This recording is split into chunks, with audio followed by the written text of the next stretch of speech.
Hello everybody and welcome to the bow walkthrough. I'm Raven from Blue Mammoth Games and I just wanted to make this quick video for you guys to go over all of the hitboxes, damage, and some other things about the bow because we're patching this in tomorrow and I know everybody's really excited about it. So I just wanted to make sure that we got something up quick as a kind of quick tutorial to go over some of the bow nuances so you have a better idea of how to fight with it and how to fight against it. So this is going to be a little low on the professionalism side. You know, maybe one day we'll be able to have some really cool videos for these, but I just wanted to make sure I got you guys the information. So here we go. The bow is a low damage, high pressure rushdown weapon.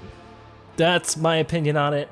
I'm sure you guys will be able to develop your own play styles around it, but the bow has some amazing moves that are just really good for sticking to your opponent, and we are going to go over what those are, starting off with the side light. The side light is this forward slash that moves you forward. So it will not hit against stacked opponents, but when it connects, you get a second shot that adds quite a bit of stun to the opponent and also pushes them forward in a horizontal line. So this is going to be really good in 2v2 combos, and it's also going to be great for starting up the rest of the pressure chain, which for the bow is the down light attack. So this side light will put them in good range for a down light follow-up. It's not a true combo, but it is a pseudo, and you can string these two together. Now at further distances, it is going to push them farther back, so you can keep the pressure going if you dodge towards them afterwards, and then get in range for your follow-on attacks. Now, the down light does true combo into the standing neutral, which is this anti-air neutral shot, and it's probably one of your best options for building damage on the ground, as the true combo will do about 28 points of damage, which is the biggest amount of damage that you're going to get on the ranger at any point in time. So for basic ranger pressure, what you want to do is you want to get used to comboing into this side to down neutral kind of rhythm string. And this, when it's working, is a great way to just keep the pressure on with the opponent and then, you know, continue on with the rest of your attacks, which we'll be going over shortly. The thing that's interesting about Ranger that's gonna trip up a few people as they get used to the weapon is that one, the neutral doesn't hit in front of you. The neutral is actually an anti-air attack. So you can use this to punish jump-ins, but you know, if you're used to say sword or spear, you know, this is gonna happen where you think you're gonna hit in front of you, but this comes out instead. So it will take a little bit of time to get used to. The other thing is that the side light and the down light don't hit against stacked opponents. So if, and even, you know, downlight, because it pushes you forward, let's get Bodvar off of this platform, because downlight pushes you forward, you know, if you're this close to somebody, it's gonna miss as well. So you really have to understand the spacing of the attacks, is, you know, the stacked position will throw you off. Now, if you are stacked and you need something that is super close, that's what the neutral light is gonna do for you. So just kind of expect those whiffs early on as you're learning the weapon. It's something that gave me trouble when I first tested it out, but after a while I was able to get used to it and it felt incredibly natural. One last note about the side attacks is that there is cooldown on repeated use. So if you look, if we're trying to do this downlight, you'll notice that there is a longer delay for repeated use as opposed to if I go into a different type of move afterwards. So you want to be able to string these things together instead of relying on the same move over and over and over again. Alright, let's go over the air moves for the bow. Let's go over the downlight first. As you can see, it's got these really narrow hitboxes and it fires straight down at the ground. So you can use this as an approach move because it does push Ranger towards the ground. And if you do it like this, you can actually land a neutral air after it that's really low to the ground. So it's pretty good for pressure. It's also good in these edge guard situations where you're trying to ping somebody off the side of the map and you need that downward shot. It feels like there's a charge to it, but it's got the same amount of time regardless of how long you hold the button as it is a light attack. So get used to using this. It hits at kind of the standard dive kick angle, so it shouldn't be too difficult to pick up and use. Next up, we're gonna look at the side air. The side air is a quick slash, and it actually knocks people down at a 45-degree angle. So if you look at this, let's go ahead and set Bodvar to jump. If we look at this, you'll see it's got the same kind of knockdown that the guitar's side light does, or side air rather, excuse me. We are talking about side air, which means that it's going to be useful for knocking people into the wall in those edge guard situations, in addition to just your normal side air battles. Now, as you can see, it doesn't have the biggest hitbox.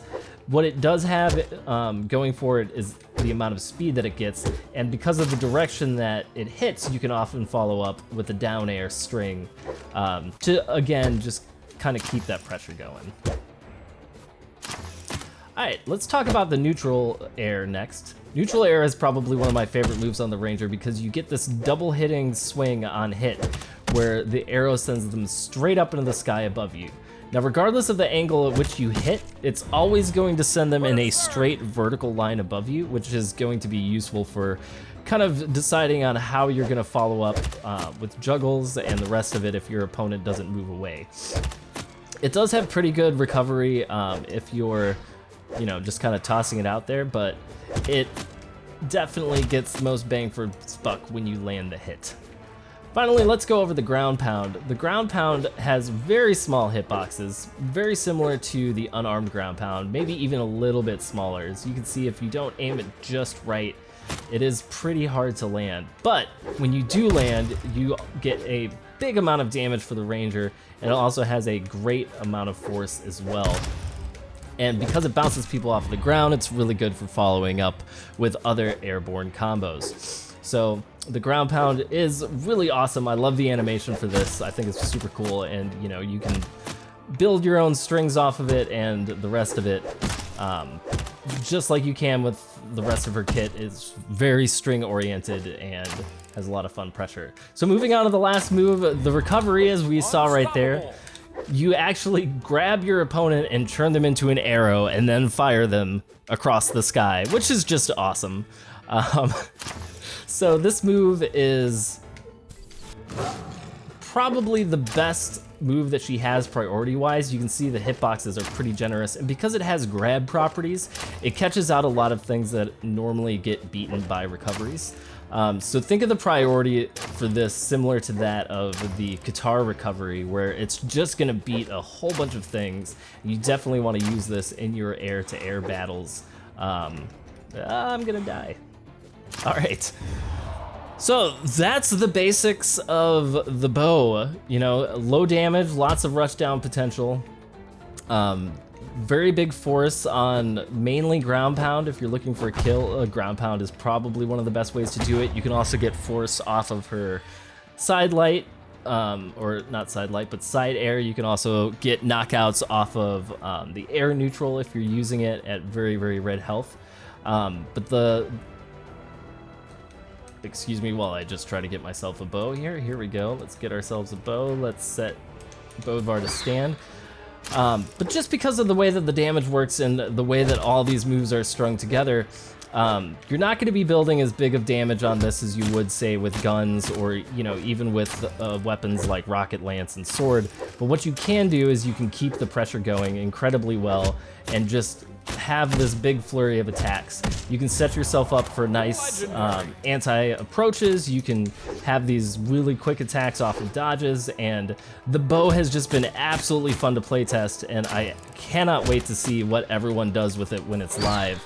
Not to mention the fact that, you know, Ember is here, and although I'm not going over her signatures in this video, I'm really excited to see what kind of creative things all of you players come up with over the next few weeks as we all get used to seeing the bow online, in free-for-all, with friends, on the ladder, in ranked, and all the other good stuff that Brawlhalla has to offer. So anyway, I know this video was pretty low production and was quickly put together, but I hope that you guys enjoyed it and found it useful, that it's prepped you up for the bow's launch when we patch it into the game, and that all of you continue to have fun out there in Brawlhalla.